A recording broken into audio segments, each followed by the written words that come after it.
Trabajaremos hoy con cinética y las leyes de Newton.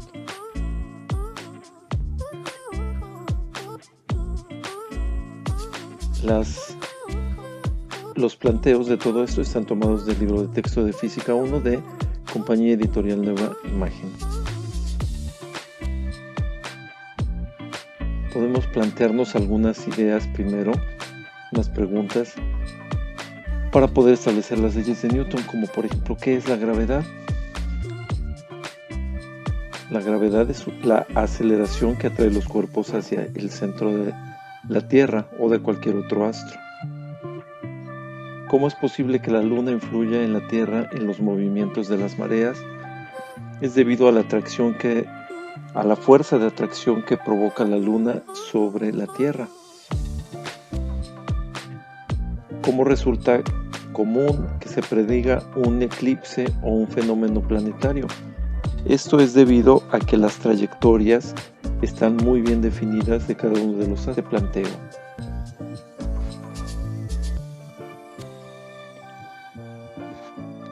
Lo primero que tenemos que recordar es que la dinámica estudia el movimiento.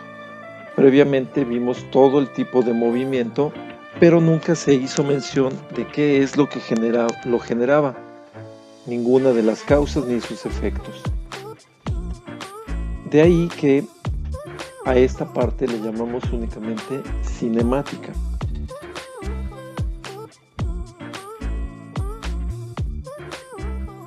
Cuando hablamos de las causas o los efectos que producen el movimiento y los elementos que intervienen en su estudio, podemos hablar de la cinemática.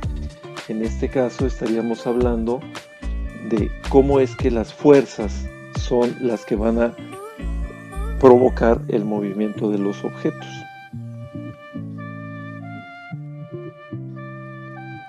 ¿Qué es lo que origina el movimiento? Acabamos de mencionar que es una fuerza.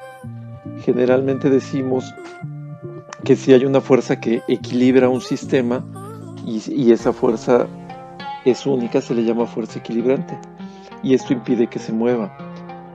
Pero cuando el sistema no está en equilibrio, tiene que haber una fuerza resultante única, y es esta la que va a provocar el movimiento, siempre. No hay forma de que una fuerza resultante no provoque movimiento. Tal como lo dijo Aristóteles, existen fuerzas naturales que mantienen a los objetos en su lugar y otras que les llamó él fuerzas violentas, a través de las cuales estos objetos son movidos. A partir de esta observación es en la que basamos a la cinética para entrar en el campo de estudio de ella, definiendo primeramente este nuevo término que es fuerza. Esta palabra proviene del latín fortia y se refiere a todo agente, toda aquella acción que es capaz de modificar la cantidad de movimiento o la forma de los materiales. La cantidad de movimiento es el producto de masa por velocidad. No confundamos fuerza con esfuerzo o con energía. Los efectos que puede tener una fuerza primeramente son cambiar la forma, es decir, deformar un objeto, como cuando un vehículo choca. También puede ser que un objeto permanezca en reposo cuando tenemos una fuerza equilibrante. O también puede ser que cambie su estado de movimiento cuando el objeto está en reposo para que aumente su velocidad, o detenerlo si es que el objeto está en movimiento.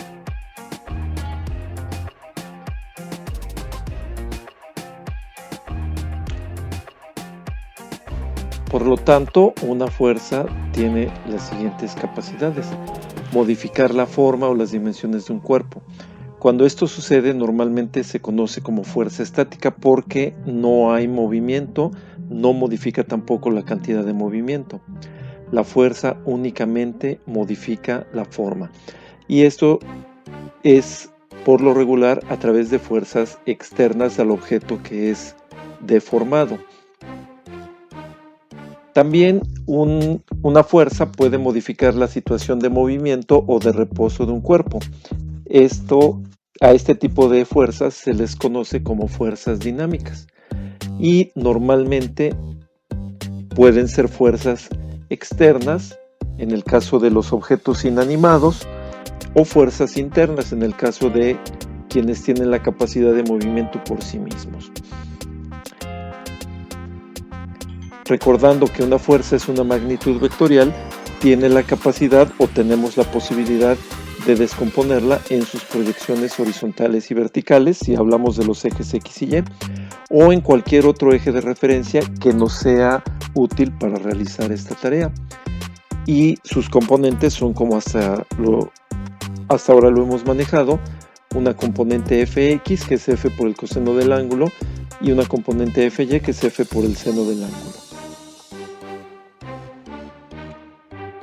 En el sistema internacional, la unidad de fuerza es el newton, de símbolo N, y proviene de una masa que está expresada en kilogramos.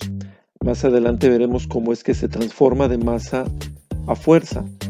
En el sistema inglés se utiliza la libra, aunque también recordemos que la libra se puede utilizar para masa. Entonces, si no se especifican que la libra es de fuerza, debemos considerar que su masa está en unas unidades especiales que se llaman slug.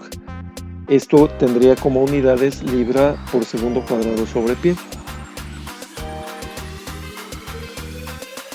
Ahora, recordando que las fuerzas pueden ser internas o externas, las externas son las que provienen de un objeto o de un cuerpo ajeno al que se mueve, es una fuente externa.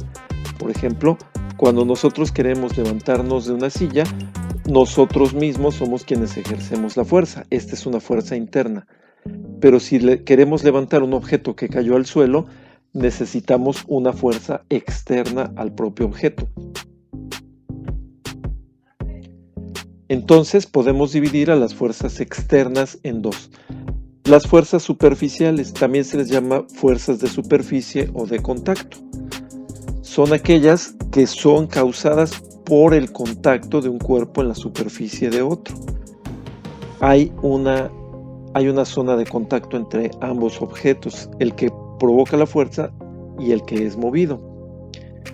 Y también existen fuerzas a distancias, no requieren del contacto. Podemos distinguir entre ellas la fuerza que ejerce la gravitación universal o las fuerzas ejercidas por el magnetismo. Ahora, ya que entendemos todo esto, es cuando podemos comprender las tres leyes de movimientos, porque en el movimiento el actor principal es la fuerza. Las leyes del movimiento también reciben el nombre de leyes de Newton, son conocidas como leyes de Newton porque fue Isaac Newton quien las estableció. Son tres. La primera se le conoce como ley de la inercia y dice que todo cuerpo permanece en estado de reposo o de movimiento rectilíneo uniforme en tanto no se le aplique una fuerza que modifique dicho estado, una fuerza externa. Como en el caso que estamos viendo, la flecha no se va a mover si no se le aplica una fuerza al arco que la va a impulsar. Y esta fuerza que se le aplica al arco es una fuerza externa. En otras palabras, el objeto no se puede mover por sí mismo, requiere de una fuerza externa para poderse mover, aunque a veces tenga resultados no muy gratos.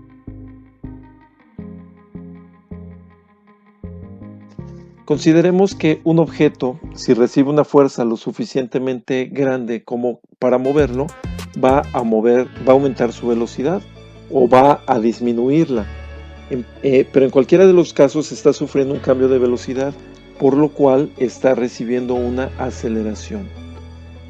Porque aceleración es el cambio de velocidad con respecto al tiempo. Y esta aceleración la podemos definir en términos de la segunda ley de Newton.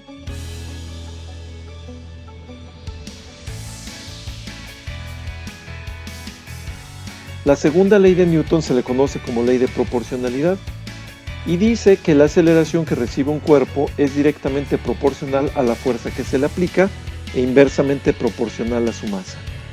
En las imágenes que vemos, los dos objetos son de la misma masa pero el de arriba recibe una fuerza menor por el combustible que está utilizando, mientras que el otro recibe mayor fuerza y por tanto su aceleración va a ser mayor. Si deseamos que un objeto que está en reposo modifique su estado, se le debe aplicar una fuerza y recibirá una aceleración proporcional a la fuerza que se le aplique. A mayor fuerza, mayor aceleración. Pero también interviene la masa. Si dos cuerpos son de diferente masa y a ambos se les aplica la misma fuerza, el de menor masa recibe una mayor aceleración que el de mayor masa.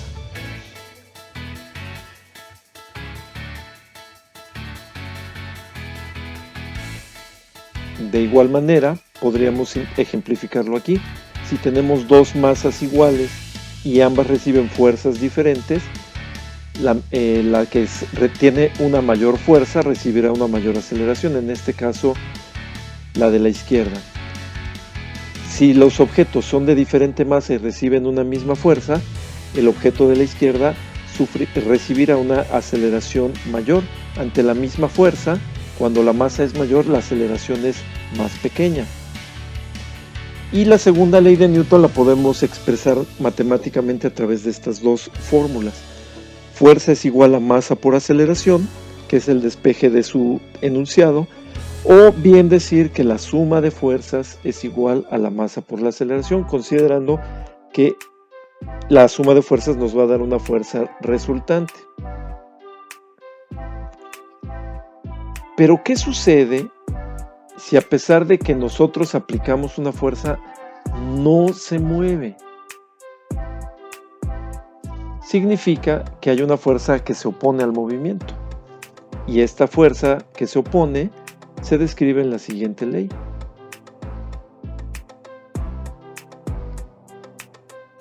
La ley de acción y reacción dice que a toda acción corresponde una reacción de igual magnitud y de sentido opuesto. Esto es importante cuando nosotros estudiamos la dinámica, porque pueden suceder varias cosas cuando nosotros aplicamos una fuerza. La fuerza más elemental es el peso. Todos lo poseen, todos lo poseemos. Si nosotros ponemos un objeto en un sitio, ejerciendo su propio peso en una superficie, se puede dar la primera situación, que el objeto se mantenga en el sitio donde se colocó, que no haya un desplazamiento hacia abajo. Pero también puede suceder que la superficie donde se coloca no soporte el peso que se le coloca encima. Y entonces tendríamos una reacción que es insuficiente. La reacción es que tiene una superficie, cuando se le coloca un objeto encima, se le llama fuerza normal. Y siempre es por lo menos igual a la magnitud del objeto que está colocado en ella. Debemos considerar que la fuerza normal es perpendicular a la superficie y por lo tanto, si el objeto está en una superficie horizontal, el peso va a ser igual a la fuerza normal.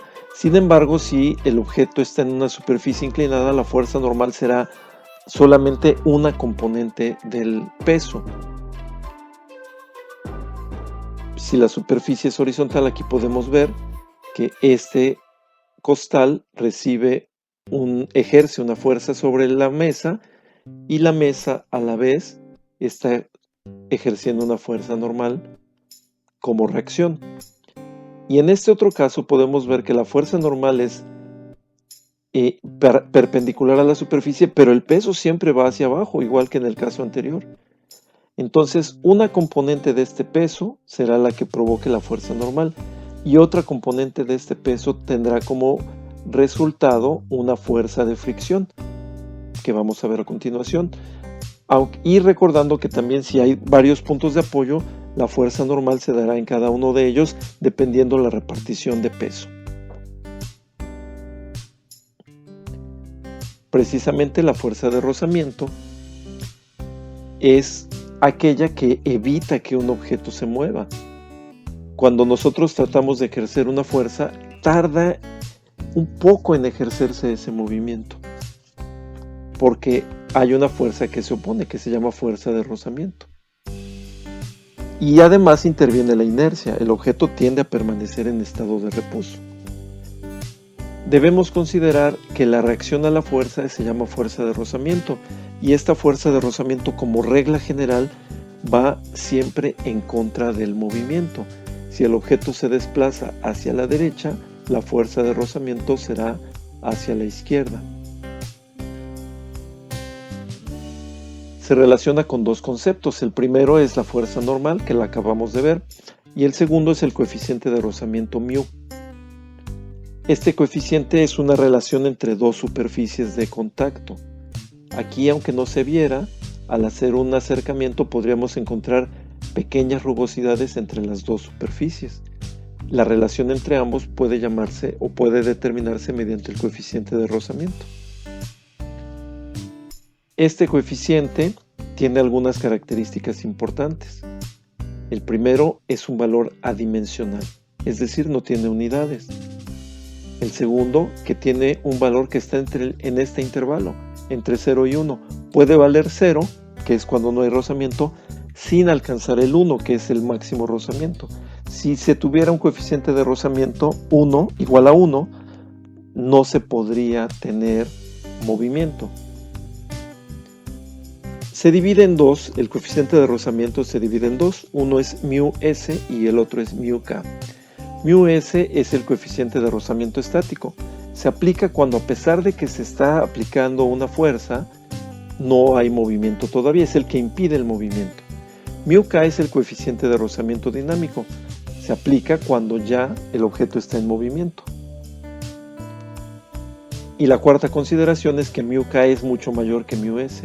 Aunque recordemos que el intervalo está entre 0 y 1, no puede darnos un coeficiente negativo. La diferencia entre coeficiente de rozamiento y fuerza de rozamiento es que el coeficiente es un valor adimensional, solo representa relación entre fuerzas de contacto, expresado entre dos superficies, y no tiene unidades. Y la fuerza de rozamiento está relacionada así con el coeficiente de rozamiento a través de esta fórmula. Fuerza de rozamiento es igual a μ por n. Ya sabemos que μ es el coeficiente de rozamiento, ya sea estático o dinámico, y n es la fuerza normal.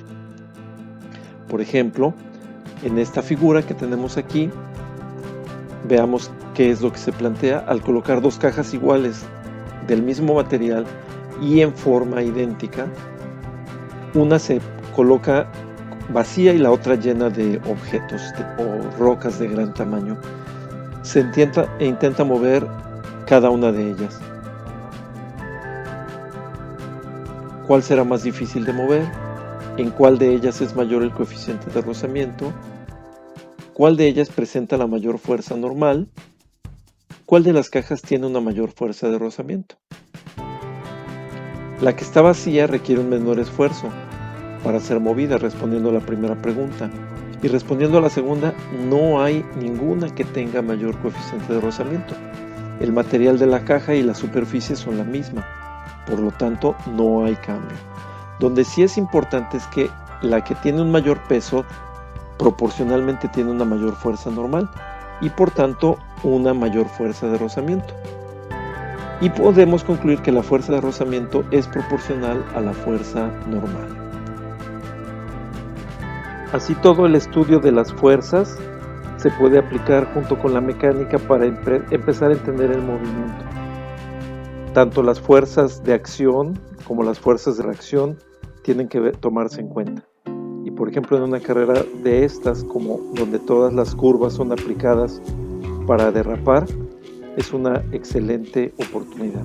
Gracias por tu atención, nos vemos en el próximo.